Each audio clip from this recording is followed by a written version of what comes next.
1661 विक्रमी भादों सुदी एक वाले दिन अज के दिन महाराज साहब जी ਸਾਹਿਬ ਸ੍ਰੀ ਗੁਰੂ ਗ੍ਰੰਥ ਸਾਹਿਬ ਜੀ ਨੂੰ ਪ੍ਰਕਾਸ਼ ਕੀਤਾ ਹੈ। ਉਹ ਅੱਜ ਗੁਰਪੁਰਬ ਹੈ ਸਾਧ ਸੰਗਤ ਜੀ। ਹੁਣ ਇਹ ਜਿਹੜੀ ਬਾਣੀ ਹੈ ਇਹ ਸਾਂਭ ਕੇ ਰੱਖ ਤੂੰ, ਜਦੋਂ ਗੁਰੂ ਅਰਜਨ ਸਾਹਿਬ ਬਾਣੀ ਲੈਣ ਆਉਣਗੇ ਉਦੋਂ ਉਹਨਾਂ ਦੇ ਚਰਨੀ ਪਈ ਤਾਂ ਫਰੇਵਾ ਤੇਰਾ ਉਤਰੇਗਾ ਤੇ ਤਾਂ ਤੈਨੂੰ ਸ਼ਾਂਤੀ ਆਵੇਗੀ, ਫੇਰ ਬਾਣੀ ਦੇਈ। ਇਹ ਮਹਾਰਾਜ ਗੁਰੂ ਅਮਰਦਾਸ ਸਾਹਿਬ ਨੇ ਮੈਨੂੰ ਵਚਨ ਕੀਤੇ ਸੀ, ਉਹ ਬਚਨਾਂ ਕਰਕੇ ਮੈਂ ਤੁਹਾਡੇ ਚਰਨੀ ਪੈ ਕੇ ਫਰੇਵਾ ਲਾਇਆ ਚਾਹੁੰਦਾ ਆਊਗਾ। ਇਸ ਪ੍ਰਕਾਰ ਉਹ ਸਤਿਗੁਰਾਂ ਦੀ ਬਾਣੀ ਦੀਆਂ ਦੋ ਪੋਥੀਆਂ ਸਨ। ਪਹਿਲਾਂ ਉਹ ਇੱਕ ਪੋਥੀ ਪਤਾ ਨਹੀਂ ਭੱਲੇ ਸਾਹਿਬ ਜਿਆਦਾ ਚੋਂ ਜਾਂ ਕਿਸੇ ਪੁਜਾਰੀ ਨੇ ਅਲੋਪ ਕਰ ਲਈ, ਇੱਕ ਪੋਥੀ ਦੇ ਦਰਸ਼ਨ ਹੁੰਦੇ ਸਨ। ਉਹ ਵੀ ਜਿਸ ਵਕਤ ਕਮੇਟੀ ਦਾ ਪਹਿਰਾ ਆਇਆ ਉਹ ਵੀ ਹੁਣ ਉੱਥੇ ਜਿਹੜਾ ਭੱਲਾ ਸੀ ਉਹ ਸ਼ਾਇਦ ਕਿਤੇ ਲੈ ਗਿਆ, ਜਿਹੜਾ ਮੋਹਨ ਦੇ ਚਵਾਰੇ ਵਿੱਚ ਸੇਵਾ ਕਰਦਾ ਹੁੰਦਾ ਸੀ ਉਹ ਦੀਦਾਰ ਨਹੀਂ ਉੱਥੇ ਹੁੰਦੇ ਉਸ ਪੋਥੀ ਦੇ। ਇਸ ਪ੍ਰਕਾਰ ਉਹ ਪੋਥੀਆਂ ਗੁਰੂ ਸਾਹਿਬ ਜੀ ਨੂੰ ਮੋਹਨ ਜੀ ਨੇ ਦੇ ਦਿੱਤੀਆਂ। ਜਦੋਂ ਦਰਸ਼ਨ ਕੀਤੇ ਪੋਥੀਆਂ ਦੇ, ਦਰਸ਼ਨ ਕਰਕੇ ਸ਼ਬਦ ਉਚਾਰਿਆ ਪੋਥੀ ਪਰਮੇਸ਼ਰ ਕਾ ਥਾਨ। ਇਹ ਵਾਕ ਕਹੇ ਸਾਰੰਗ ਵਿੱਚ ਸ਼ਬਦ ਆਉਂਦਾ ਹੈ। ਇਸ ਪ੍ਰਕਾਰ ਪਿਉ ਦਾਦੇ ਕਾ ਖੋਲ ਦਿੱਤਾ ਖਜ਼ਾਨਾ ਤਾਂ ਮੇਰੇ ਮਨ ਪਿਆ ਨਿਧਾਨਾ। ਇਹ ਗੌੜੀ ਸ਼ਬਦ ਉਚਾਰਨ ਕੀਤੇ। ਹਮ ਤਲਵੰਤ ਭਾਗ ਸੁਤ ਸੱਚ ਨਾਏ ਹਰ ਗੁਣ ਗਾਵਨ ਸਹਿ ਸੁਭਾਏ। ਅਤੇ ਉਨ ਛੇਵੇਂ ਪਾਤਸ਼ਾਹ ਨੂੰ ਪਾਠ ਸ਼ੁਰੂ ਕਰ ਦਿੱਤਾ ਸੀ, ਕਿਉਂਕਿ ਭਾਈ ਗੁਰਦੁੱਤੇ ਜੀ ਦਾ ਜਿਹੜਾ ਗੁਟਕਾ ਹੈ ਨਾ ਉੱਥੇ ਬਾਬੇ ਦਾ ਕਰਤਾਰਪੁਰ ਸਾਹਿਬ 'ਚ, ਉਸ ਗੁਟਕੇ ਦੇ ਬਾਬੇ ਗੁਰਦੁੱਤੇ ਚਾਰੇ ਸ਼ਬਦ ਲਿਖੇ ਹੋਏ ਆ ਨਾਲ। ਕਿਉਂ ਛੇਵੇਂ ਪਾਤਸ਼ਾਹ ਨੂੰ ਪਾਠ ਸ਼ੁਰੂ ਕੀਤਾ ਸੀ ਨਵੇਂ ਸ਼ਬਦਾਂ ਦਾ, ਤੇ 10ਵੇਂ ਪਾਤਸ਼ਾਹ ਨੂੰ ਗੁਰੂ ਗ੍ਰੰਥ ਸਾਹਿਬ ਦੇ ਵਿੱਚ ਰਾਤੇ ਸਨ। ਇਸ ਪ੍ਰਕਾਰ ਸਾਧ ਸੰਗਤ ਜੀ ਦਮਦਮੀ ਬੀੜ ਦੇ ਵਿੱਚ ਇਹ ਨਵੇਂ ਸ਼ਬਦ ਉਚਾਰਨ ਕੀਤੇ ਹੈ, ਲਿਖਾਏ ਹੋਏ ਹਨ। ਦੂਸਰੇ ਦਿਨ ਭਾਈ ਸਾਹਿਬ ਜੀ ਨਿਤਨੇਮ ਕਰਕੇ ਸਦੇਹ ਆਏ ਤੰਬੂ ਵਿੱਚ, ਤਾਂ ਭਗਤ ਮਹਾਰਾਜ ਦੇ ਪਾਸ 15 ਬੈਠੇ ਆ ਸਾਰੇ, 15 ਭਗਤ ਜਿਨ੍ਹਾਂ ਦੀ ਬਾਣੀ ਉਚਾਰਨ ਕੀਤੀ ਹੈ। ਰਾਗਮਾਲਾ ਤੇ ਸੱਚੇ ਪਾਤਸ਼ਾਹ ਜੀ ਨੇ ਭੋਗ ਪਾਇਆ। 84 ਰਾਗਾਂ ਦਾ ਉਚਾਰਨ ਕੀਤਾ ਉਸ ਦਿਨ ਸੱਚੇ ਪਾਤਸ਼ਾਹ ਜੀ ਨੇ। 84 ਰਾਗਾਂ ਨੂੰ ਗਾ ਕੇ ਉਹ 84 ਰਾਗਮਾਲਾ ਵਿੱਚ ਗੁੰਥਨ ਕੀਤੇ ਸੱਚੇ ਪਾਤਸ਼ਾਹ ਨੇ। ਰਾਗ ਏਕ ਸੰਗ ਪੰਜ ਬਰੰਗਨ ਸੰਗ ਲਾਪੈ ਆਠੋ ਨੰਦਨ। ਇਸ ਪ੍ਰਕਾਰ ਰਾਗਮਾਲਾ ਤੇ ਭੋਗ ਪਾ ਕੇ ਦੇਖੋ ਦੀਨ ਬੰਧੂ ਗੁਰੂ ਗ੍ਰੰਥ ਜੋ ਬਣਾਤੇ ਨਾ ਹੈ, ਗੋਬਿੰਦ ਕੋ ਨਾਮ ਕੋਈ ਭੂਲ ਕੇ ਨਾ ਲੇਵਤਾ। ਇਹ ਮਹਾਰਾਜ ਗੁਰੂ ਗ੍ਰੰਥ ਸਾਹਿਬ ਨਾਮ ਰਚਦੇ, ਪਰਮੇਸ਼ਰ ਦਾ ਨਾਮ ਨਹੀਂ ਸੀ ਕਿਸੇ ਨੂੰ ਭੁੱਲ ਕੇ ਲੈਣਾ। ਇਹੀ ਵਰਤਨੀ ਸੀ ਸਾਧ ਸੰਗਤ ਜੀ। ਸੋ ਇਹ ਸਤਿਗੁਰਾਂ ਨੂੰ ਉਪਕਾਰ ਕੀਤਾ ਹੈ ਸਾਹਿਬ ਸ੍ਰੀ ਗੁਰੂ ਗ੍ਰੰਥ ਸਾਹਿਬ ਜੀ ਰਚ ਕਰਕੇ। ਅਤੇ ਗੁਰਬਾਣੀ ਨੂੰ ਆਪਣੀ ਵੱਲੋਂ ਕੋਈ ਵੱਧ ਘੱਟ ਨਾ ਕਰਿਓ। ਜਿਹੜਾ ਵੱਧ ਘੱਟ ਕਰੇਗਾ ਉਹ ਮੂਰਖ ਹੋਵੇਗਾ, ਉਹਦੇ ਹੱਥ ਕੁਛ ਨਹੀਂ ਆਵੇ। ਜਿਵੇਂ ਗੁਰੂ ਸਾਹਿਬ ਰਚਤੀ ਉਸੇ ਤਰ੍ਹਾਂ ਯਕੀਨ ਰੱਖਣਾ। ਇਹ ਗੁਰੂ ਅਰਜਨ ਸਾਹਿਬ ਨੂੰ ਬਚਨ ਕੀਤੇ ਹੈ ਸਾਧ ਸੰਗਤ ਜੀ। 3 ਮਹੀਨੇ ਤਕਰੀਬਨ ਉੱਥੇ ਰਹਿ ਕੇ ਸਾਰਿਆਂ ਪਾਠਾਂ ਦੀ ਲਗਾ ਦੀ, ਜਿਵੇਂ ਦੌਨੇ ਸਾਹਿਬ ਦੇ ਸਰੂਪ ਦੇ ਲਗਾ ਹਨ, ਜਿਵੇਂ ਸੁਨਹਿਰੀ ਸਰੂਪ ਵਿੱਚ ਮਹਾਰਾਜ ਸਾਹਿਬ ਦੇ ਪਾਠ ਹੋਣਗੇ। ਜਿਹੜਾ ਅਕਾਲ ਤਖਤ ਸੁਨਹਿਰੀ ਸਰੂਪ ਹੈ, ਜਿਹੜਾ ਹਰਿਮੰਦਰ ਸਾਹਿਬ 'ਚ ਪ੍ਰਕਾਸ਼ ਹੁੰਦਾ ਹੈ, ਜੋ ਦੌਨੇ ਸਾਹਿਬ ਬਾਬੇ ਦੀਪ ਸਿੰਘ ਵਾਲਾ ਸਰੂਪ ਹੈ, ਉਹਦੇ ਅਨੁਸਾਰ ਸਾਰੇ ਮੰਗਲ ਤੇ ਉਹਦੇ ਅਨੁਸਾਰ ਸਾਰੇ ਪਾਠ ਸਾਧ ਸੰਗਤ ਜੀ ਕਰਕੇ ਸਿੰਘ ਇਹ ਹੁਣ ਯਾਤਰਾ ਨੂੰ ਆਏ ਹੈ ਇੱਥੇ। ਇਸ ਪ੍ਰਕਾਰ ਸਾਧ ਸੰਗਤ ਜੀ ਇਹ ਸੇਵਾ ਗੁਰੂ ਸਾਹਿਬ ਨੇ ਲਈ ਹੈ ਨਾ ਸਿੰਘਾਂ ਦੇ ਪਾਸੋਂ। ਦੇ ਮਹਾਰਾਜ ਸਾਹਿਬ ਜੀ ਨੇ ਜਿਸ ਪ੍ਰਕਾਰ ਪਰਉਪਕਾਰ ਸਾਰੇ ਸੰਸਾਰ ਦੇ ਉੱਤੇ ਕੀਤਾ ਹੈ, ਸਾਹਿਬ ਸ੍ਰੀ ਗੁਰੂ ਗ੍ਰੰਥ ਸਾਹਿਬ ਜੀ ਨੂੰ ਸ੍ਰੀ ਹਰਿਮੰਦਰ ਸਾਹਿਬ ਦੇ ਵਿੱਚ 1661 ਵਿਕਰਮੀ ਭਾਦੋਂ ਸੁਦੀ ਏਕ ਵਾਲੇ ਦਿਨ ਅੱਜ ਦੇ ਦਿਨ ਮਹਾਰਾਜ ਸਾਹਿਬ ਜੀ ਨੇ ਸਾਹਿਬ ਸ੍ਰੀ ਗੁਰੂ ਗ੍ਰੰਥ ਸਾਹਿਬ ਜੀ ਨੂੰ ਪ੍ਰਕਾਸ਼ ਕੀਤਾ ਹੈ। ਉਹ ਅੱਜ ਗੁਰਪੁਰਬ ਹੈ ਸਾਧ ਸੰਗਤ ਜੀ। ਗਰੀਬ ਨਿਵਾਜ ਸਤਿਗੁਰੂ ਅੰਤਰਜਾਮੀ ਨੇ ਜਦੋਂ ਵੇਖਿਆ ਬਹੁਤ ਸਾਰੇ ਲੋਕ ਸ੍ਰੀ ਗੁਰੂ ਨਾਨਕ ਦੇਵ ਮਹਾਰਾਜ ਸਾਹਿਬ ਦਾ ਨਾਮ ਲੈ ਕੇ ਕਵਿਤਾ ਆਪਣੀ ਬਣਾ ਲਿਆ ਕਰਨ ਤੇ ਗੁਰੂ ਮਹਾਰਾਜ ਸਾਹਿਬ ਦਾ ਨਾਮ ਉਚਾਰਨ ਲੱਗੇ ਲੋਕ। ਜਿਸ ਪ੍ਰਕਾਰ ਦੀਆਂ ਰਵਾਇਤਾਂ ਚੱਲ ਪਈਆਂ ਸਨ, ਆਪ ਦੀਆ ਸੋ ਦੂਧ ਬਰਾਬਰ, ਮੰਗ ਲਿਆ ਸੋ ਪਾਣੀ, ਝਗੜ ਲਿਆ ਸੋ ਰਗਤ ਬਰਾਬਰ, ਕਾ ਨਾਨਕ ਨਿਰਵਾਣੀ। ਇਉਂ ਕਵਿਤਾ ਲੋਕ ਬਣਾਉਣ ਲੱਗੇ ਸਨ। सतगुरु नानक देव का नाम रख दिया करन। क्यों ये बनावटी कच्चियां चीज़ां बना बना के दुनिया के अंदर प्रचलित करन लग गए। सतगुरु अमरदास सन पहले आनंद साहब विच बचन कीते सी, सतगुरु बिना होर कच्ची है बाणी। बाणी तो कच्ची सतगुरु बाजों होर कच्ची बाणी। कहंदे कच्चे सुनदे कच्चे, कच्ची आख बखाणी। हर हर नित करे रसना कहा कछु न जानी। चित जिनका हिरलिया मोया बोलन पे रवाणी। कहे नानक सतगुरु बाजों होर कच्ची बाणी। सतगुरु जी ने सच्ची बाणी नूं आवो सिख सतगुरु के प्यारिओ गावो सच्ची बाणी। बाणी तो गावो गुरु केरी बाणियां सिर बाणी। जिनको नजर कर्म होवे हृदय तना समाणी। पीओ अमृत सदारो हरंग जपियो सारंग पानी। कहे नानक सदा गावो ये सच्ची बाणी। ये सच्ची बाणी नूं गुरु साहब जी निरोल रखण वास्ते कि जो सतगुरु के श्री मुखवाक विचों बचन निकले है वो इस वक्त आप पंजवें स्वरूप ये सच्चे पातशाह जी ने विचार की कि सिख संगतां नूं संसे ना पैंदे रहा करन। लोग कावियां कविता बना के सतगुरु नानक देव का नाम ना रख दिया करन। इस करके निरोल श्री गुरु ग्रंथ साहब जी जो सतगुरां की बाणी वो कायम रहनी चाहिए है। इस विचार नूं विचार के श्री गुरु अर्जन देव महाराज साहब जी दीवान विच सज करके सारिया संगतां नूं एकत्र करके बचन किया कि भाई हुक्मनामे लिखो। पैड़े मौके के ताई कहा कि जिथे जिथे कोई गुरु नानक साहब की बाणी उचारण की है सारे थां चो सिख संगतां लैके आउण। ये हुक्मनामे लिख दिते जिन्हां विचों संगला दे विचों प्राण संगली भाई पैड़ा जी लैके आए सन। इसे प्रकार होर सिख रतनमाला तोरक विच लिखी हुई काबल के इलाके च सिख लैके आए सन। इस प्रकार भाई बन्नों भी 59 शब्द गुरु ग्रंथ साहब तो जो वखरे है वो लैके महाराज साहब के पास पुज्या सी। इस प्रकार बहुत सारिया बाणियां सिख लैके आए। गरीब नाए अंतरजामी ने जी श्री मुखवाक समझी वो साहब श्री गुरु ग्रंथ साहब जी चढ़ाना की। जी बाणी विच कोई रड़ा वेख्या गुरु साहब की किरत ना वेखी किसी की कविता वेखी उन्होंने गुरु साहब जी ने भावें विरागमई सी चाहे 35 अखरी जिमें ज्ञान दीयां गल्लां है वेदांत दीयां निरियां हजूर ने उसनूं अंगीकार नहीं किया। इसे प्रकार साध संगत जी सतगुरु साहब जी ने जदों ये बचन किया दीवान विच सिखां नूं बेनती की हजूर जी में हुक्मनामे भेज के बाहरों बाणी सिखां दे पासों मंगवाई। जिथे जिथे सतगुरु नानक देव जी ने बाणी उचारण की सिख लैके आए है। इवें महाराज गोंदवाल साहब विच भी बाणी समग्र है वो लियानी चाहिए है। सुन के गुरु महाराज साहब सच्चे पातशाह जी ने जदों ये बचन सुने तो भाई गुरदास साहब जी खड़े हो गए। कह लगे हजूर जी मैनू आग्या होवे तो मैं बाणी लै आवां। महाराज साहब चुप कर रहे बोले नहीं। सोचिया कि भाई साहब जानते तो है पर ये बाणी लैके नहीं आ सकणगे। भाई साहब जी गए भाई मोहन के चवारे चहाका मारते रहे सारी रात। मोहन समाधि ना खोली। सवेरे दिन चले भाई साहब जी निराशे होके वापस आ गए। फिर भाई बुढ़ा साहब जी कहने लगे हजूर मैं जाना है। भाई बुढ़ा साहब जी गए। जिस वक्त गए सतगुरां ने आग्या नहीं दी इन्हां दोहां सिखां नूं। ये दोवें गए। भाई बुढ़ा साहब जी ने झटका काम किया जाके भाई मोहन नूं हाकां मारियां। मोहन जी ने बाहर ना खोलिया। भाई साहब जी ने झटका काम करके एरियां ਜਿਹੜੀਆਂ ਤਖਤੇ ਦੀਆਂ ਚੀਠੀਆਂ ਸੀ ਉਹ ਕੱਢ ਲਈਆਂ ਤੇ ਅੰਦਰ ਜਾ ਵੜੇ। ਜਾ ਕੇ ਭਾਈ ਦੇ ਚਰਨ ਪਕੜ ਕੇ ਮੋਹਨ ਦੇ ਹਿਲਾਉਣ ਲੱਗੇ। ਸਮਾਧੀ ਖੁਲਾਉਂਦੇ ਆ ਕਦੇ ਇਧਰ ਨੂੰ ਕਰ ਦਿੰਦੇ ਆ ਚੱਕ ਕੇ ਸਰੀਰ ਨੂੰ ਕਦੇ ਇਧਰ ਨੂੰ ਕਰ ਦਿੰਦੇ ਆ। ਭਾਈ ਮੋਹਰੀ ਜੀ ਨੂੰ ਪਤਾ ਲੱਗਾ ਕਿ ਬਾਬਾ ਬੁੱਢਾ ਸਾਹਿਬ ਜੀ ਆ ਕੇ ਮੋਹਨ ਨੂੰ ਹਿਲਾ ਰਹੇ ਆ। ਆ ਕੇ ਕਹਿਣ ਲੱਗੇ ਵੇਖੋ ਬਾਬਾ ਜੀ ਆ ਮਹਾਂਪੁਰਖ ਹੋ ਸਤਿਗੁਰੂ ਨਾਨਕ ਦੇਵ ਤੋਂ ਆ ਭਰੋਸਾਏ ਹੋਏ ਹੋ। ये मोहन मस्ताना है महाराज इन्होंने गुरु अमरदास साहब तो बिना किसी की परवाह नहीं सी करता। गुरु अमरदास गुरु रामदास साहब अगे ये झुकिया नहीं, इन्हें मान किया कि साडी गुरियाई सी।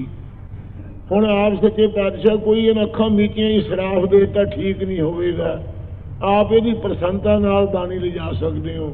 सुन के भाई बुढ़ा साहब जी उदास होके आ गए अमृतसर साहब। फिर गुरु साहब जी अपनी बाणी नूं आप लैण वास्ते गरीब नवाज जी ने अमृतसर साहब तो चलना किया। सिख संगतां नाल हन।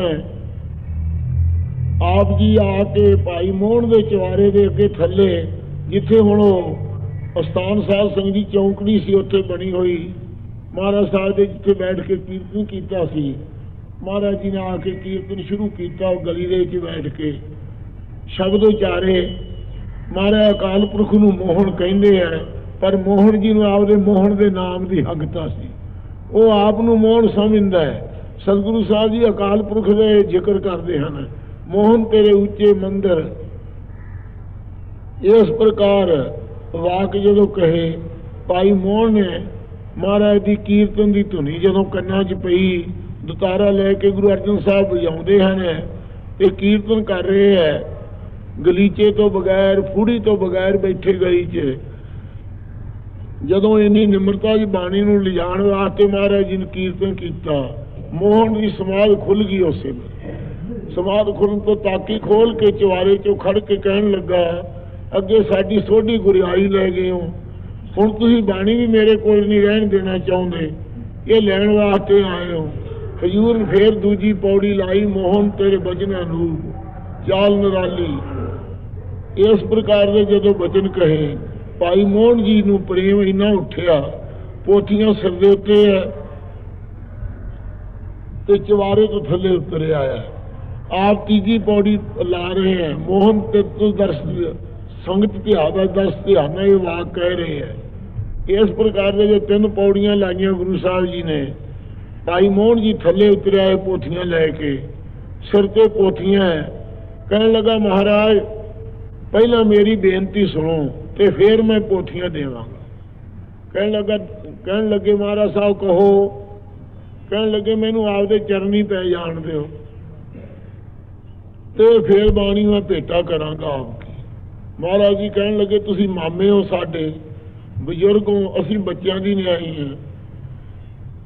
इन्हें फिर सारा कारण दस्या कि महाराज श्री गुरु रामदास साहब नूं जदों गुरु अमरदास साडे पिता जी ने गुरता गद्दी बख्शी सी, उस वक्त बचन कहे सन कि गुरु साहब के चरनी सारियां संगतां चुको।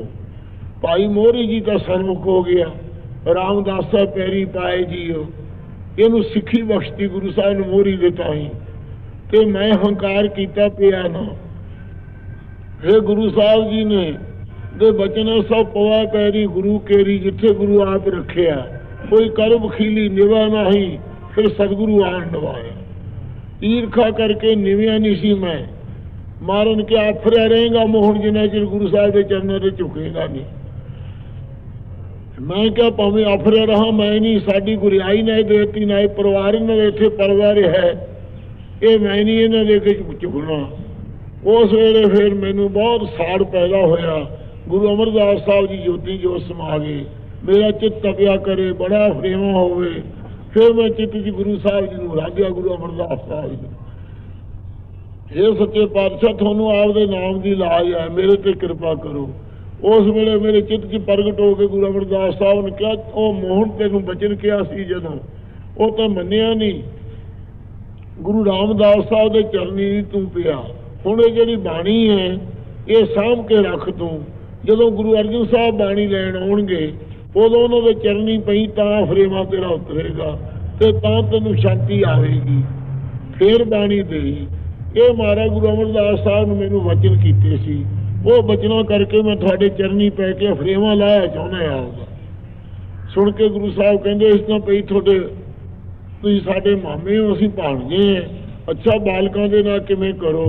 इउं कह के महाराज चुप कर चरनी मोहन जी पे, गुरु साहब के चरनी ढह के जिहड़ा मान सी मन दा छड्डिया। भाई मोहरी जी नूं पता लगा कि गुरु अर्जन साहब के पैरी भाई मोहन पै गया। वेख के भाई मोहरी जी परिवार के समेत आके गुरु साहब नूं मिले, बड़ा प्यार किया। उस वेले पोथियां भाई मोहन जी ने गुरु साहब नूं दे दित्तियां। ਇਹ ਪੋਥੀਆਂ ਭਾਈ ਮੋਹਨ ਦਾ ਪੁੱਤਰ ਜਿਹੜਾ ਸੰਸਰਾਮ ਸੀ, ਉਹ ਉਸ ਦੀ ਮਾਤਾ ਛੋਟੇ ਹੁੰਦੇ ਦੀ ਗੁਜ਼ਰ ਗਈ ਸੀ। ਇਹ ਤੀਜੇ ਪਾਤਸ਼ਾਹ ਦੀ ਬਾਣੀ ਲਿਖਾਉਂਦੇ ਰਹੇ ਸਨ। ਇਸ ਦੇ ਪਾਸੋਂ ਪਹਿਲੇ ਪਾਤਸ਼ਾਹ ਦੀ ਬਾਣੀ, ਦੂਜੇ ਪਾਤਸ਼ਾਹ ਦੀ ਬਾਣੀ, ਤੀਜੇ ਪਾਤਸ਼ਾਹ ਨੇ ਆਪਣੀ ਬਾਣੀ ਲਿਖਾਈ ਸੀ, ਚੌਥੇ ਪਾਤਸ਼ਾਹ ਦੀ ਵੀ ਬਾਣੀ ਲਿਖੀ ਸੀ ਉਹਨਾਂ ਸੰਸਰਾਮ ਜੀ ਨੇ। ਇਸ ਪ੍ਰਕਾਰ ਉਹ ਸਤਿਗੁਰਾਂ ਦੀ ਬਾਣੀ ਦੀਆਂ ਦੋ ਪੋਥੀਆਂ ਸਨ। ਪਹਿਲਾਂ ਉਹ ਇੱਕ ਪੋਥੀ ਪਤਾ ਨਹੀਂ ਭੱਲੇ ਸਾਹਿਬ ਜਿਆਦਿਆਂ ਚੋਂ ਜਾਂ ਕਿਸੇ ਪੁਜਾਰੀ ਨੇ ਅਲੋਪ ਕਰ ਲਈ। ਇੱਕ ਪੋਥੀ ਦੇ ਦਰਸ਼ਨ ਹੁੰਦੇ ਸਨ, ਉਹ ਵੀ ਜਿਸ ਵਕਤ ਕਮੇਟੀ ਦਾ ਪਹਿਰਾ ਆਇਆ, ਉਹ ਵੀ ਹੁਣ ਉੱਥੇ ਜਿਹੜਾ ਭੱਲਾ ਸੀ ਉਹ ਸ਼ਾਇਦ ਕਿਤੇ ਲੈ ਗਿਆ। ਜਿਹੜਾ ਮੋਹਨ ਦੇ ਚਵਾਰੇ ਵਿੱਚ ਸੇਵਾ ਕਰਦਾ ਹੁੰਦਾ ਸੀ, ਉਹ ਦੀਦਾਰ ਨਹੀਂ ਉੱਥੇ ਹੁੰਦੇ ਉਸ ਪੋਥੀ ਦੇ। ਇਸ ਪ੍ਰਕਾਰ ਉਹ ਪੋਥੀਆਂ ਗੁਰੂ ਸਾਹਿਬ ਜੀ ਨੂੰ ਮੋਹਨ ਜੀ ਨੇ ਦੇ ਦਿੱਤੀਆਂ। ਗੁਰੂ ਮਹਾਰਾਜ ਸਾਹਿਬ ਨੇ ਚੌਹਾਂ ਸਤਿਗੁਰਾਂ ਦੀ ਬਾਣੀ ਜਾਣ ਕੇ ਪਾਲਕੀ ਵਿੱਚ ਰੱਖ ਕੇ ਨੰਗੇ ਚਰਨੀ ਸੱਚੇ ਪਾਤਸ਼ਾਹ ਕੀਰਤਨ ਕਰਦੇ ਹੋਏ ਗੋਂਦਵਾਲ ਸਾਹਿਬ ਤੋਂ ਚੱਲ ਪਏ। ਖਡੂਰ ਸਾਹਿਬ ਜਿਸ ਵਕਤ ਆਏ, ਇੱਧਰ ਭਾਈ ਦਾਤੂ ਜੀ ਗੁਰੂ ਅੰਗਦ ਸਾਹਿਬ ਦੇ ਜਿਹੜੇ ਪੁੱਤਰ ਸਨ, ਵੱਡੀ ਉਮਰ ਸੀ ਜਿਨ੍ਹਾਂ ਦੀ, ਇਹ ਮਹਾਰਾਜ ਨੂੰ ਰਾਤ ਦੇ ਸਨ। ਗੁਰੂ ਮਹਾਰਾਜ ਸਾਹਿਬ ਜੀ ਨੇ ਰਾਤ ਦੇ ਜਾਣ ਕੇ ਇੱਥੇ ਆਏ। ਜਦੋਂ ਆਏ, ਭਾਈ ਦਾਤੂ ਜੀ ਨੇ ਬੇਨਤੀ ਕੀਤੀ ਕਿ ਸੱਚੇ ਪਾਤਸ਼ਾਹ ਮੇਥੋਂ ਬੇਅਦਬੀ ਹੋ ਗਈ ਸੀ, ਗੁਰੂ ਅਮਰਦਾਸ ਸਾਹਿਬ ਜੀ ਦੇ ਪ੍ਰਤਾਪ ਨਾਲ ਮੈਂ ਸਹਾਰ ਸਕਿਆ। ਮੈਨੂੰ ਕਿਸੇ ਨਿੰਦਕ ਨੇ ਸਿੱਖਿਆ ਦੇ ਦਿੱਤੀ ਕਿ ਤੁਸੀਂ ਗੁਰੂ ਕੇ ਪੁੱਤਰ ਬਣੇ ਬਣਾਏ ਬੈਠੇ ਰਹੋ, ਗੱਦੀ ਹੋਰ ਕੋਈ ਲੈ ਗਏ। ਇਸ ਈਰਖਾ ਦੇ ਮਾਰੇ ਜਾ ਕੇ ਮੈਂ ਸੰਗਤ ਦੇ ਬੀਬੀ ਲੰਘ ਕਰਕੇ ਗੁਰੂ ਅਮਰਦਾਸ ਸਾਹਿਬ ਦੇ ਲੱਤ ਮਾਰੀ ਸੀ। ਉਹ ਲੱਤ ਮਹਾਰਾਜ ਸਾਹਿਬ ਜੀ ਦੀ ਵੱਜੀ, ਮਹਾਰਾਜ ਸਿੰਘਾਸਨ ਤੋਂ ਥੱਲੇ ਡਿੱਗ ਪਏ। ਥੱਲੇ ਡਿੱਗਣ ਤੋਂ ਮਹਾਰਾਜ ਸਾਹਿਬ ਜੀ ਨੇ ਮੇਰੇ ਚਰਨ ਪਕੜ ਲਏ, ਕਹਿਣ ਲੱਗੇ ਤੁਸੀਂ ਗੁਰੂ ਕੇ ਪੁੱਤਰ ਹੋ, ਤੁਹਾਡੇ ਨਰਮ ਚਰਨ, ਸਾਡਾ ਸਰੀਰ ਬਿਰਧ ਹੈ ਤੇ ਤੁਹਾਡੇ ਚੋਟ ਨਾ ਲੱਗੀ ਹੋਵੇ। ਇਹ ਸਤਿਗੁਰੂ ਜੀ ਨੇ ਤਾਂ ਐਨ ਪਿਆਰ ਕੀਤਾ ਤੇ ਕਿਹਾ ਕਿ ਦੱਸੋ ਹੁਣ ਕੋਈ ਸੇਵਾ ਸਾਨੂੰ। ਮੈਂ ਕਿਹਾ ਮੈਨੂੰ ਕੋਈ ਤੁਹਾਡੀ ਸੇਵਾ ਨਹੀਂ ਚੰਗੀ ਲੱਗਦੀ, ਚਲੇ ਜਾਓ। ਆਪ ਬੱਸ ਕੇ ਚਲੇ ਗਏ ਸਨ ਉਸ ਵਕਤ, ਤੇ ਮੈਂ ਗੱਦੀ ਤੇ ਬੈਠਾ, ਕੋਈ ਸਿੱਖ ਨਾ ਮੇਰੇ ਕੋਲੇ ਆਇਆ। ਅਖੀਰ ਗੁਰੂ ਘਰ ਦੀ ਜਿੰਨੀ ਚੀਜ਼ ਸੀ ਮੈਂ ਲੈ ਕੇ ਖੱਚਰ ਲੱਦ ਕੇ ਤੁਰ ਪਿਆ। ਰਸਤੇ ਵਿੱਚ ਗੁਰੂ ਸਾਹਿਬ ਦੀ ਘੋੜੀ ਕਰਾਮਾਤ ਵਾਲੀ ਸੀ, ਉਹਨੂੰ ਵੀ ਮੈਨੂੰ ਚੜ੍ਹਨ ਨਾ ਦਿੱਤਾ। ਉਹ ਘੋੜੀ ਵੀ ਮੈਂ ਛੱਡ ਗਿਆ। ਰਾਹ ਵਿੱਚ ਜਿਸ ਵਕਤ ਮੈਂ ਖਡੂਰ ਸਾਹਿਬ ਨੂੰ ਆਉਂਦਾ ਸੀ, ਚੋਰਾਂ ਨੇ ਮੈਨੂੰ ਖੋਹ ਲਿਆ, ਮੇਰੇ ਸਰੀਰ ਦੇ ਲੀੜੇ ਵੀ ਲਾ ਲਏ ਅਤੇ ਨੌਕਰ ਮੇਰੇ ਨਾਲ ਦੇ ਭੱਜ ਗਏ। ਇਸ ਪ੍ਰਕਾਰ ਦੀ ਹਾਲਤ ਹੋਈ। ਕਿਉਂ ਮਹਾਰਾਜ ਮੇਰੇ ਉਦੋਂ ਦੀ ਲੱਤ ਵਿੱਚ ਪੀੜ ਪੈਂਦੀ ਹੈ। ਮੈਂ ਪੀੜ ਪੈਂਦੀ ਤੋਂ ਦੁੱਖ ਸਹਾਰਦਾ ਰਿਹਾ। ਜਦੋਂ ਗੁਰੂ ਅਮਰਦਾਸ ਸਾਹਿਬ ਜੋਤੀ ਜੋਤ ਸਮਾਉਣ ਲੱਗੇ, ਉਦੋਂ ਮੈਂ ਆ ਕੇ ਬੇਨਤੀ ਕੀਤੀ ਕਿ ਮਹਾਰਾਜ ਮੇਰੀ ਲੱਤ 'ਚ ਪੀੜ ਹੁੰਦੀ ਰਹਿੰਦੀ ਹੈ, ਜਿਹੜੀ ਲੱਤ ਮਾਰੇ ਮੈਂ ਆਪਦੇ ਮਾਰੀ ਸੀ, ਕਿਰਪਾ ਕਰੋ ਮੇਰੀ ਪੀੜ ਚਲੀ ਜਾਵੇ। ਉਸ ਵੇਲੇ ਸਤਿਗੁਰਾਂ ਨੇ ਕਿਹਾ ਸੀ ਤਾਂ ਗੁਰਿਆਈ ਤਾਂ ਹੁਣ ਗੁਰੂ ਰਾਮਦਾਸ ਸਾਹਿਬ ਨੂੰ ਪਾਈ ਦੇ ਦਿੱਤੀ ਹੈ, ਅਤੇ ਇਹਨਾਂ ਦੇ ਪੁੱਤਰ ਜਦੋਂ ਗੁਰੂ ਅਰਜਨ ਸਾਹਿਬ ਆਉਣਗੇ, ਉਹ ਤੇਰੇ ਚਰਨਾਂ ਨੂੰ ਹੱਥ ਲਾ ਕੇ ਤੇਰੀ ਪੀੜ ਮੇਰ ਦੇਣ। ਕਿਉਂ ਮਾਰਾ ਮੈਂ ਰਾਤ ਨੇ ਤੁਹਾਨੂੰ ਬੜੇ ਚਿਰ ਦਾ, ਕਿਰਪਾ ਕਰੋ ਮੇਰੀ ਪੀੜ ਮੇਟੋ। ਮੈਂ ਆਪਦੇ ਚਰਨੀ ਝੁਕਦਾ ਹੈ। ਗੁਰੂ ਸਾਹਿਬ ਦੇ ਚਰਨੀ ਦਾਤੂ ਹੀ ਜਦੋਂ ਪਏ, ਸਤਿਗੁਰਾਂ ਦੇ ਪੈਰ ਦੀ ਪੀੜ ਹੱਥ ਲਾ ਕੇ ਮੇੜ ਦਿੱਤੀ। ਇਸ ਪ੍ਰਕਾਰ ਮਹਾਰਾਜ ਜੀ ਨੇ ਸਰਾਫਿਆਂ ਨੂੰ ਵੀ ਬਖਸ਼ਿਆ ਸੱਚੇ ਪਾਤਸ਼ਾਹ ਜੀ ਨੇ। ਸ੍ਰੀ ਗੁਰੂ ਅਰਜਨ ਦੇਵ ਮਹਾਰਾਜ ਸਾਹਿਬ ਜੀ ਨੰਗੇ ਚਰਨੀ ਚੌਰ ਕਰਦੇ। ਸਿੱਖਾਂ ਨੇ ਕਿਹਾ ਮਹਾਰਾਜ ਪਾਲਕੀ 'ਚ ਸਵਾਰ ਹੋ ਜਾਓ। ਮਹਾਰਾਜ ਕਹਾ ਭਾਈ ਨਹੀਂ, ਚੌਹਾਂ ਸਤਿਗੁਰਾਂ ਦਾ ਰੂਪ ਇਹ ਬਾਣੀ ਹੈ, ਇਹਨਾਂ ਦੇ ਨਾਲ ਚੌਰ ਕਰਦੇ ਨੰਗੇ ਚਰਨੀ ਚੱਲਣਾ, ਬਿਲਕੁਲ ਸਤਿਕਾਰ 'ਚ ਫਰਕ ਨਾ ਪਵੇ। ਅਸੀਂ ਪਾਲਕੀ 'ਤੇ ਨਹੀਂ ਚੜ੍ਹਨਾ। ਹੋਰ ਪਾਲਕੀ ਮਾਰਾ ਮੰਗਵਾ ਲੈਣੇ, ਘੋੜੇ 'ਤੇ ਸਵਾਰ ਹੋਏ, ਨਹੀਂ ਮਾਰਾ ਕਦੇ ਨਾਲ ਹੀ ਨੰਗੇ ਚਰਨੀ ਚੱਲਣਾ। ਇਸ ਪ੍ਰਕਾਰ ਸਤਿਕਾਰ ਨਾਲ ਮਹਾਰਾਜ ਸਾਹਿਬ ਗੋਂਦਵਾਲ ਸਾਹਿਬ ਤੋਂ ਸ੍ਰੀ ਅੰਮ੍ਰਿਤਸਰ ਸਾਹਿਬ ਅਰਸਰ ਘਾਟ 'ਤੇ ਗੁਰੂ ਸਾਹਿਬ ਦੇ ਸਰੂਪ ਨੂੰ ਲਿਆਏ ਪੋਥੀਆਂ ਨੂੰ। ਉਹ ਪੋਥੀਆਂ ਜਦੋਂ ਪ੍ਰਕਾਸ਼ ਕਰਕੇ ਸਵੇਰੇ ਵੇਖੀਆਂ, ਰਾਤ ਨੂੰ ਸਾਰੀ ਆ ਜਾਗਰਤ ਕਰਕੇ ਰਹਿਣ ਸਵਾਈ ਭਾਈ ਬੁੱਢਾ ਸਾਹਿਬ ਦੇ ਪਾਸੋਂ ਕਰਵਾਈ। ਉਸ ਵਕਤ ਮਹਾਰਾਜ ਸਾਹਿਬ ਜੀ ਨੇ ਜਦੋਂ ਦਰਸ਼ਨ ਕੀਤੇ ਪੋਥੀਆਂ ਦੇ, ਦਰਸ਼ਨ ਕਰਕੇ ਸ਼ਬਦ ਉਚਾਰਿਆ, ਪੋਥੀ ਪਰਮੇਸ਼ਰ ਕਾ ਥਾਨ। ਇਹ ਵਾਕ ਕਹੇ ਸਾਰੰਗ ਵਿੱਚ ਸ਼ਬਦ ਆਉਂਦਾ ਹੈ। ਇਸ ਪ੍ਰਕਾਰ ਪਿਉ ਦਾਦੇ ਕਾ ਖੋਲ ਦਿੱਤਾ ਖਜ਼ਾਨਾ, ਤਾਂ ਮੇਰੇ ਮਨ ਪਿਆ ਨਿਧਾਨਾ। ਇਹ ਗੌੜੀ ਸ਼ਬਦ ਉਚਾਰਨ ਕੀਤੇ। ਹਮ ਤਲਵੰਤ ਭਾਗ ਸੁਤ ਸੱਚ ਨਾਏ, ਹਰ ਗੁਣ ਗਾਵਨ ਸਹਿ ਸੁਭਾਏ। ਇਹ ਬਾਣੀ ਉਚਾਰ ਕੇ ਫਿਰ ਮਹਾਰਾਜ ਜੀ ਨੇ ਰਾਮਸਰ ਵਾਲਾ ਥਾਂ ਪਸੰਦ ਕੀਤਾ। ਭਾਈ ਗੁਰਦਾਸ ਸਾਹਿਬ ਨੂੰ ਬਿਠਾ ਕਰਕੇ ਇੱਥੇ ਗੁਰੂ ਮਹਾਰਾਜ ਸਾਹਿਬ ਜੀ ਨੇ ਸਰੂਪ ਲਿਖਣਾ ਸ਼ੁਰੂ ਕੀਤਾ।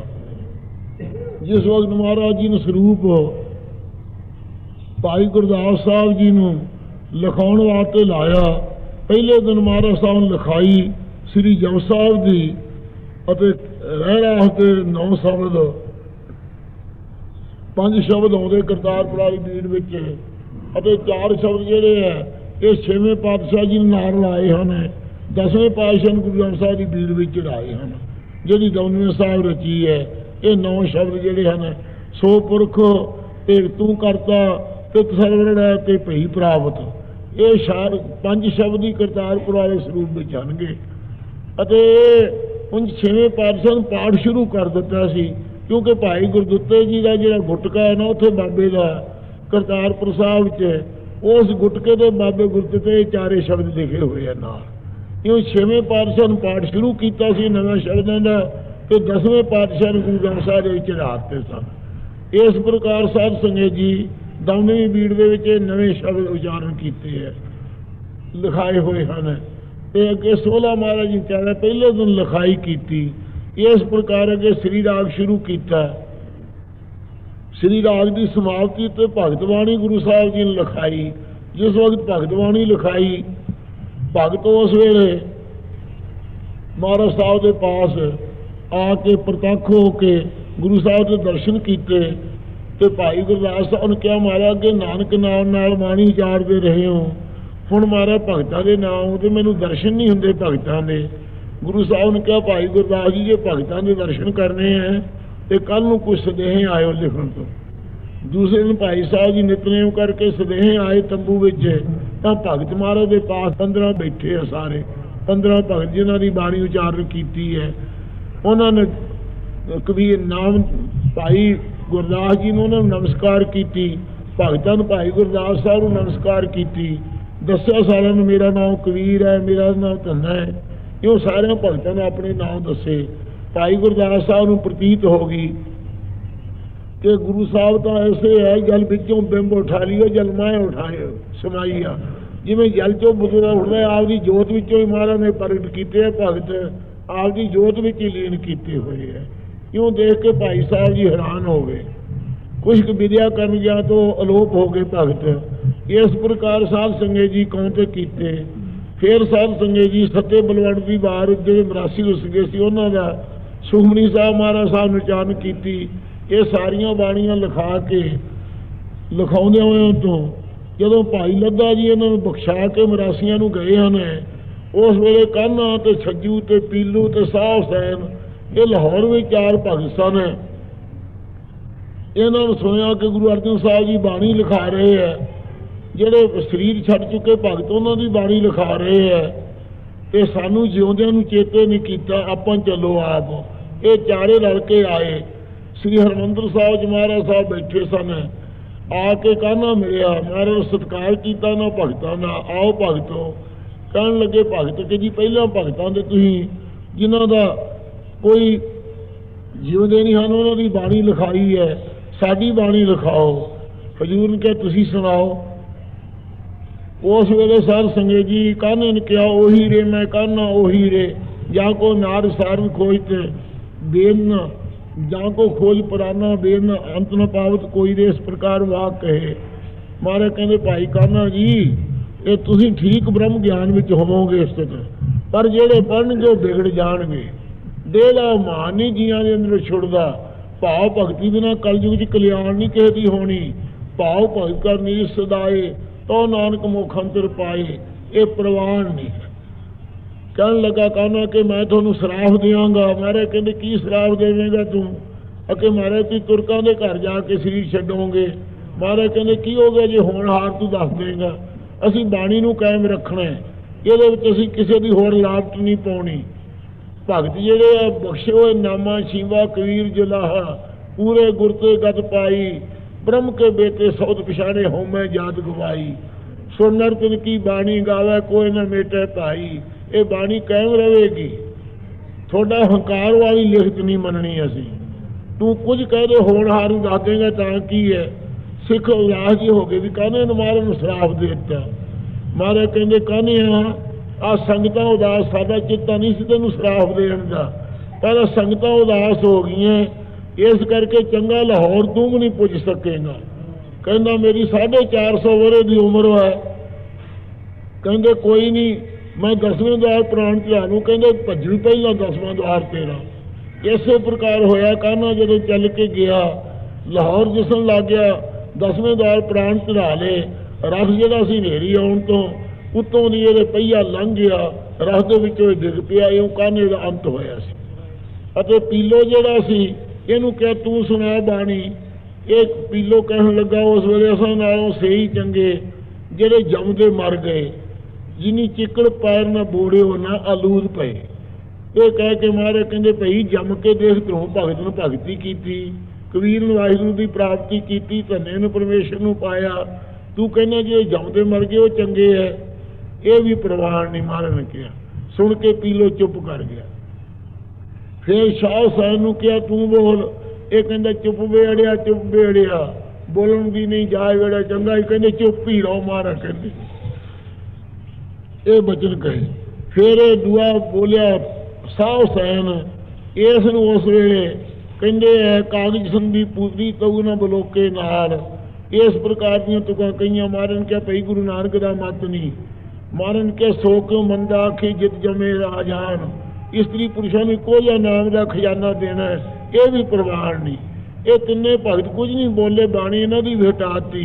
कान्हा इस तरह शराब दे गया सी, सो साध संगत जी महाराज किसी के शराब की परवाह नहीं की, पर बाणी नूं कायम रखण वास्ते इउं कौंते कीते। वो अमृत रूप बाणी नूं लिखाउंदिआं होइआं जदों गुरु महाराज साहब साध संगत जी इस बाणी का रामसर विच लिख करके भोग पाया है, भाई गुरदास साहब जी वालों लिखाई है, वो श्री करतारपुर साहब विच स्वरूप कायम होणगे। रागमाला तो सच्चे पातशाह जी ने भोग पाया, 84 रागां का उच्चारण किया उस दिन सच्चे पातशाह जी ने। 84 रागां नूं गा के वो 84 रागमाला विच गुंथन किए सच्चे पातशाह ने। राग एक संग पंज बरंगन, संग लापै आठों नंदन, इस प्रकार रागमाला के भोग पा के फिर महाराज साहब ने कहा, भाई बुढ़े साहब तो राय पूछी कि भाई बुढ़ा साहब जी ये दसो ये स्वरूप कितने प्रकाश होने चाहिए है।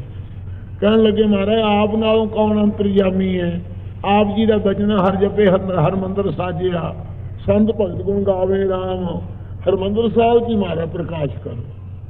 ये सुन के भाई बुढ़े साहब तुम्हारे स्वरूप सीते चुकवा के कीर्तन करते हुए महाराज साहब आए चौर करते। श्री हरमंदिर साहब दे विच अज पहले दिन इस प्रकार 1661 विक्रमी नूं भादों सुदी एक माले दिन अज अमृत वेले सच्चे पातशाह जी ने आके श्री गुरु ग्रंथ साहब जी विराजमान किए। मंजी साहब ते प्रकाश भाई बुढ़े साहब ने क्या करो, भाई साहब ने बुढ़ा साहब जी प्रकाश किए, आशा जी दीवार का कीर्तन शुरू हो गया। इस प्रकार साध संगत जी गुरु महाराज साहब सच्चे पातशाह जी ने फिर भाई बुढ़े साहब को ग्रंथी थापिया। सब तो पहला कि सोडियां की चीज़ नहीं, बेदियां की चीज़ नहीं, ये तेना की चीज़ नहीं, भलिया की चीज़ नहीं, इन्होंने अगे ही मान है अपनी जात का, ये सेवक की चीज़ है। भाई बुढ़ा साहब जी गुरु नानक के सेवक है, इस करके इन्होंने ग्रंथी बनाया जाए। इस प्रकार साध संगत जी गरीब नवाज ने भाई बुढ़े साहब को ग्रंथी थापिया तो कहा भाई साहब जी आवाज़ लो।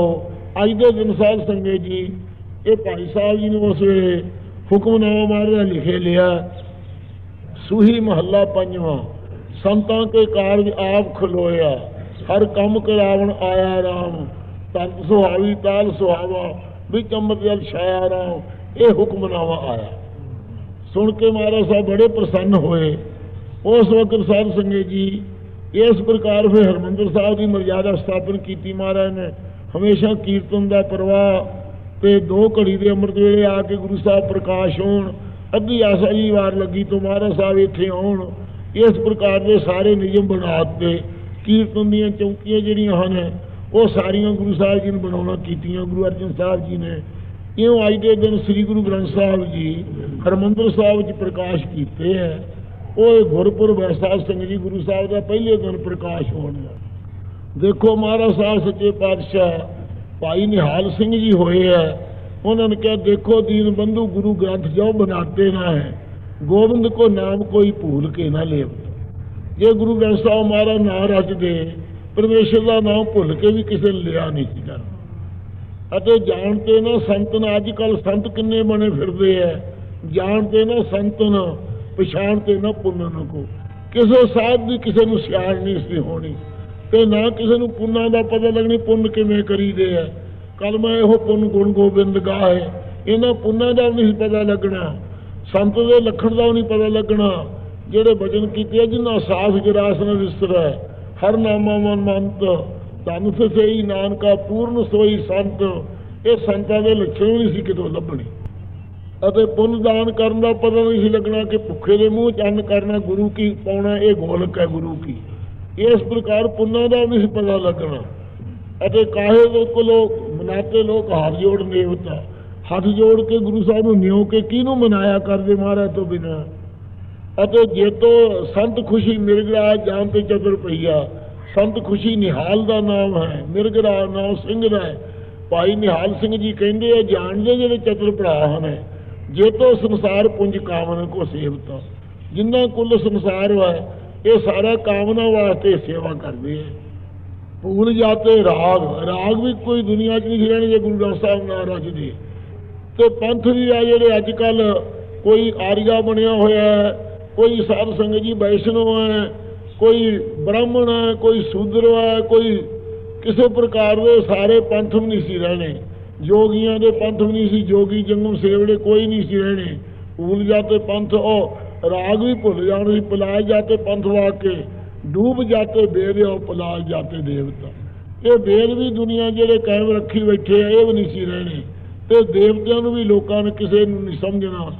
देखो दीन बंधु गुरु ग्रंथ जो बनाते ना है, गोविंद को नाम कोई भूल के ना लेवता। ये महारा गुरु ग्रंथ साहब नाम रच दे, परमेश्वर का नाम नहीं सी किसी ने भुल के लेना। अही जी वर्तनी सी साध संगत जी। सो ये सतगुरां ने उपकार किया है। साहब श्री गुरु ग्रंथ साहब जी रच करके महाराज ने यह भी विचार की सी कि सतगुरां दे दर्शन सारिया समयां ते सारिया थावां च नहीं हो सकने। ये की उपाय जिवें सारिया थावां च गुरु साहब के दर्शन हो सकन ते सारिया समय से कर सकन, ये विचार के बाणी गुरु अर्जन साहब रची है साध संगत जी कि सिख जिथे भी बैठे गुरु साहब के दर्शन कर सके और बाणी के दर्शन करके उपदेश प्राप्त कर सके। इं महाराज कहे साढ़े गुरु साहब का जो शब्द है साढ़े शरीर नाल वध जान के अदब करियो। जिहड़ा अदब करेगा गुरु साहब दीर्घ ते दीर्घ है, जिहड़ा वड्डे जान के अदब करेगा वो भाई निहाल होवेगा। अते गुरबाणी नूं आपनी वल्लों कोई वध घट ना करियो, जिहड़ा वध घट करेगा मूर्ख होवेगा, ਉਹਦੇ हथ कुछ नहीं आवेगा। जिवें गुरु साहब राजती है उस तरह यकीन रखना।